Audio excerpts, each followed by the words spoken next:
Welcome to the arena of power dynamics, where Robert Greene's 48 Laws of Power serves as a compass through the intricate maze of influence, strategy, and human behavior. This timeless classic is a well of historical anecdotes, philosophical insights, and strategic wisdom. In essence, the 48 Laws of Power isn't just a book, it's a roadmap to navigating the complexities of power, ambition, and interpersonal dynamics. Greene dissects the strategies employed by historical figures to ascend and maintain power, offering profound insights into the subtle art of persuasion, leadership, and self-preservation. As we venture beyond the pages of this literary masterpiece, we'll unravel the relevance of these laws in our everyday lives. The 48 laws aren't confined to the records of history, they transcend time, resonating in the boardrooms, relationships, and personal aspirations of modern society. Now, imagine immersing yourself in the pulsating world of hip-hop, an arena where power isn't just a theoretical concept, but a living, breathing force shaping careers, rivalries, and legacies. Hip-hop, with its rhythm and poetry, becomes a vivid canvas where we witness the embodiment of Greene's laws in the lives of its iconic figures. In this exploration, we'll bridge the gap between ancient wisdom and dissecting how the laws of power play out in the narratives of hip-hop stars. Each law becomes a lens through which we examine the strategic moves, calculated risks, and occasional missteps that have defined the careers of rap artists. So whether you're a seasoned fan of hip-hop or a newcomer to the cadence of power dynamics, fasten your seatbelt. The journey ahead promises not just a glimpse into the workings of the hip-hop industry, but a deeper understanding of the universal principles that shape our pursuits, ambitions, and interactions in the symphony of life. Let's decode the 48 Laws of Power in the rhythm of hip-hop. Law 1. Our exploration of power dynamics through the lens of hip-hop begins with Law 1. Never outshine the master. Law 1 is a cautionary tale, a reminder that in life, one must tread carefully not to cast too bright a shadow over those in positions of power. Let's uncover the tale of Nicolas Fouquet. In 17th century France, Fouquet was the superintendent of finances under Louis XIV. Fouquet, a man of immense wealth and influence, decided to host an extravagant party at his newly built Vaux-le-Vicomte estate. The event was a dazzling display of opulence, a testament to Fouquet's wealth and taste. The goal was to impress Louis XIV with his immaculate taste. However, this move proved fatal. The sheer brilliance of his party and the magnificence of his estate inadvertently drew the resentment of King Louis. Rather than applauding Fouquet's grandeur, the king saw it as a challenge to his own glory. As a result, Louis XIV, feeling overshadowed by his subordinate, became deeply suspicious of Fouquet's intentions. The extravagant display, instead of earning admiration, led to Fouquet's downfall. He was eventually arrested and spent the rest of his life in prison. This historical example emphasizes the delicate balance between showcasing one's brilliance and ensuring it does not inadvertently dim the master's light. Fouquet's fate is a stark reminder that even the most brilliant displays can turn into a trap if they outshine the one in power. As we unravel the layers of this law, think of it as a strategic maneuver in the rap arena, where artists must balance asserting their talent without overshadowing the master. A master who may be a mentor, a label, or even the industry itself. Law 1 in hip-hop. In the early 2000s hip-hop scene, 50 Cent, born Curtis Jackson, was a rising talent from South Jamaica, Queens, known for his gritty mixtapes that resonated with the realities of street life. Eminem, on the other hand, had already established himself as a rap phenomenon, breaking barriers as a white artist in a predominantly black genre. Their paths converged in a pivotal moment that would reshape the landscape of hip-hop. Eminem, who had founded Shady Records in 1999, was not just a rap icon but a shrewd businessman with an ear for untapped talent.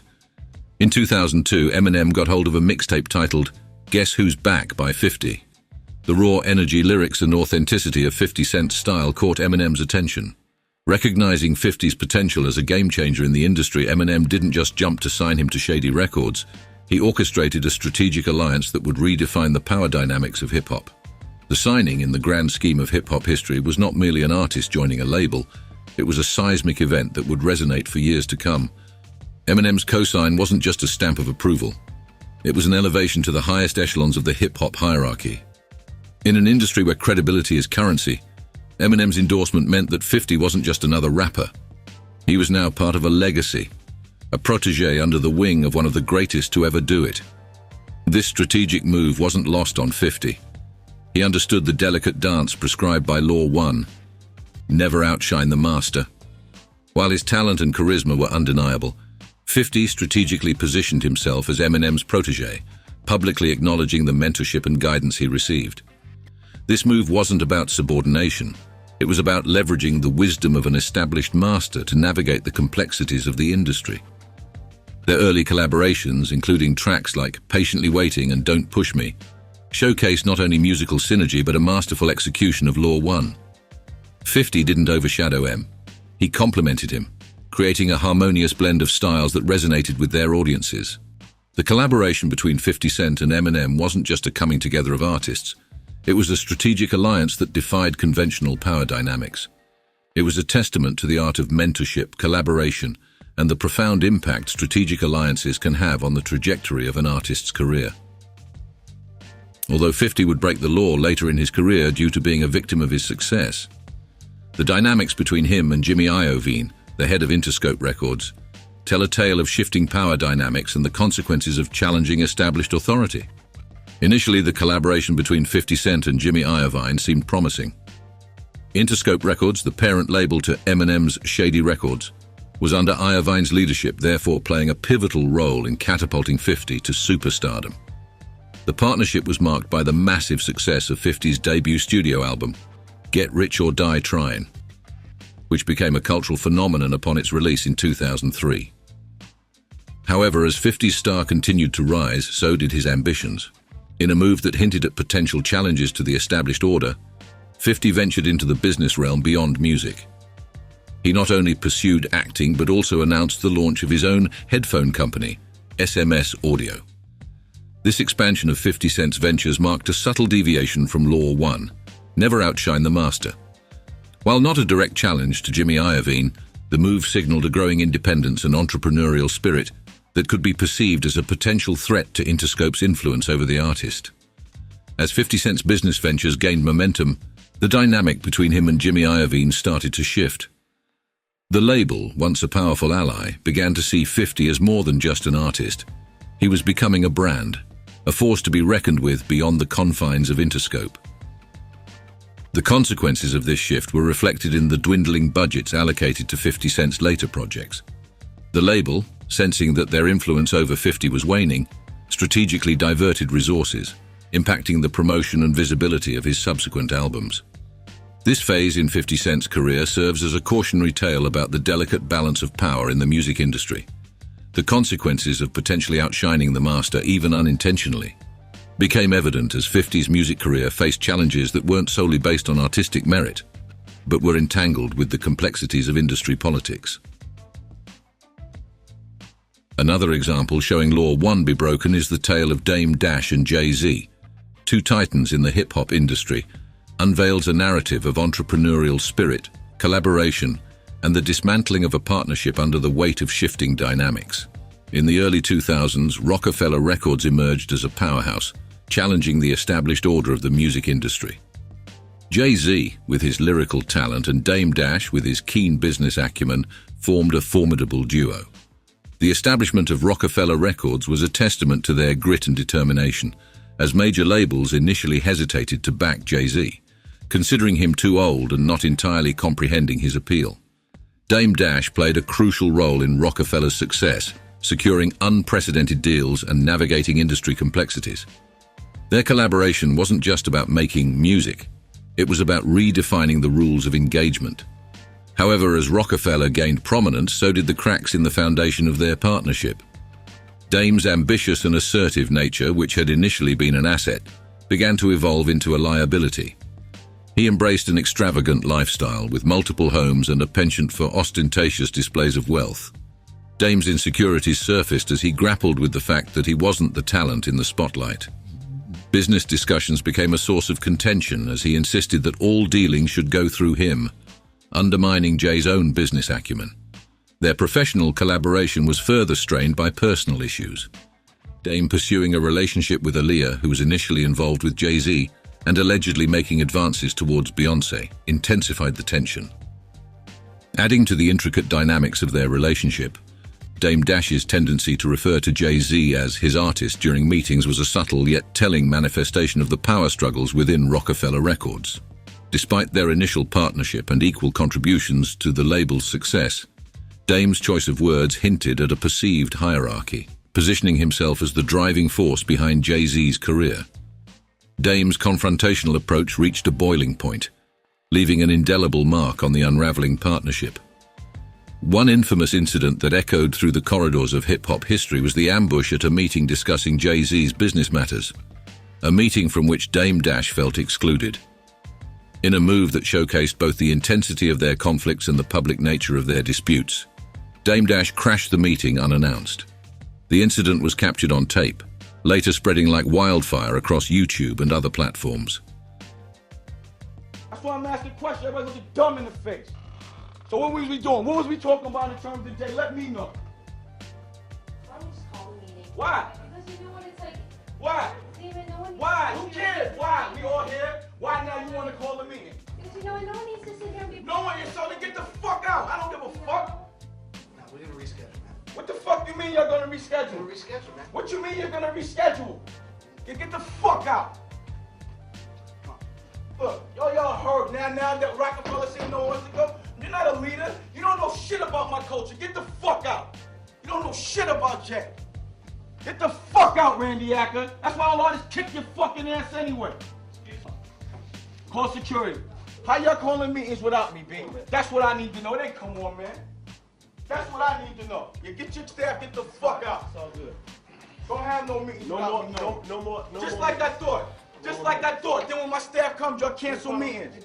Just like I thought. What you mean bullshit? The fuck y'all niggas having meetings about my artist without calling me? Get off the bullshit. It ain't no bullshit. Get off the bullshit. It ain't no bullshit. Man, look, oh y'all look, everybody here is ashamed of y'all. Who wants to work under a cow? I don't have to. I know. Coward! This public spectacle laid bare the internal strife within Rockefeller and highlighted the fractures in their once unshakable alliance. As Jay ascended to become one of the most successful businessmen in entertainment, Dame's refusal to adapt and take a backseat in Rockefeller's affairs became a stumbling block. Jay, recognizing that their dynamics were no longer symbiotic, orchestrated a split, cutting ties with Dame. Jay executed a strategic move that managed to secure the return of his masters, a pivotal financial and creative asset, positioning himself in a more advantageous position within the industry. Simultaneously, he assumed the role of an executive at Def Jam, a move that not only elevated his stature, but also placed him in a position of authority over Dame. The aftermath painted a stark picture. Jay-Z flourished in the realms of business, while Dame went on to face financial struggles, illustrating the divergent paths taken by the once unstoppable duo. The rise and fall of Rockefeller serve as a poignant lesson about the delicate balance of power, ego, and adaptation in the ever-evolving landscape of the music industry. As the reversal of this law, Robert Greene emphasizes the idea that when a mentor or superior shows signs of weakness or vulnerability, it can be an opportune moment to strategically assert oneself. The reversal suggests that in certain situations, particularly when the master's influence is waning, it may be strategic to seize the moment and step into a more dominant position. This involves recognizing the shifting power dynamics and making a calculated move to position oneself as the new force to be reckoned with. To see an example of this, look no further than the relationship between Drake and Kanye West. Initially entering the game with immense admiration for Kanye, Drake found himself in a position where he strategically outshone his former mentor later. In the early stages of his career, Drake openly expressed his admiration for Kanye, citing him as a major influence. However, as Drake ascended to greater heights of success, the dynamic shifted. Kanye, perhaps feeling the encroachment of Drake's rising stardom, initiated passive-aggressive moves. These included inviting Drake to collaborate, having him write to a beat only to release his own freestyle over the same lift yourself beat, just repeating poopy-dee scoop, scoop-diddy whoop, whoop-de-scoop-de-poop all over it. This move, though amusing to the public, left Drake initially bewildered. In response, Drake strategically employed subtle jabs, veiled references, and playful antics, like hinting at a romantic connection with Kanye's ex-wife, Kim Kardashian. Their beef became public, with both artists taking clearer shots at each other. Drake, astutely observing Kanye's diminishing influence since his entry into the industry, capitalized on this weakening position, to assert himself further. The transformation from an admirer to a strategic player showcases Drake's insightful navigation of the industry's intricacies, positioning him at the pinnacle of hip-hop today.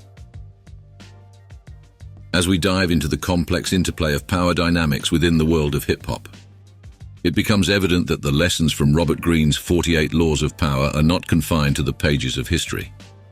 In reflecting on the intricate relationships between mentors and protégés, collaborators and competitors, we invite you to consider how these dynamics manifest in your own life. The echoes of power struggles and strategic maneuvers are not exclusive to the stage, but resonate in the boardrooms, offices, and communities we navigate daily. Make sure you tune in to the next episode of 48 Laws of Power in Hip-Hop, as we explore the nuances of Law 2, never put too much trust in friends. Explore how alliances and friendships in the hip-hop industry can be both a source of strength and a potential pitfall. Stay tuned for more insights into the fascinating intersection of power and strategy. Subscribe, like, and hit the notification bell to ensure you don't miss a beat in our exploration of timeless wisdom.